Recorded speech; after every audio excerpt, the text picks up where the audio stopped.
Многу брзо, Министерството за дигитална трансформација ќе ја промовира апликацијата за дигитални лични документи. Да, ова е во стрикна надлежност на Министерството за внатрешни работи.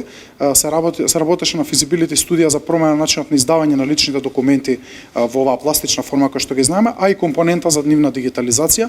Ние знаете дека во финална фаза сме на подготовка на мобилната апликација М-услуги, која што ќе биде комбинација на дигитален паричник и сите услуги, електронски услуги за граѓаните во една апликација, за да немаме дуплирање, триплирање со апликации. Антоновски од Министерството за внатрешни работи очекува податоци за да се започне со креирање на апликацијата и за дигитален паричник. Во соработка со МВР се надевам дека малку застој имаше од нивна страна, се надевам дека ќе го надминат овој период за да ни дадат пристап до сегашните броеви и параметри на личните карти и возачките дозволи, а ние ќе работиме заштитата, но очекувам дека во текот на пролетта ќе ја промовираме апликацијата, тоа ќе го почне процесот на менување на другите закони.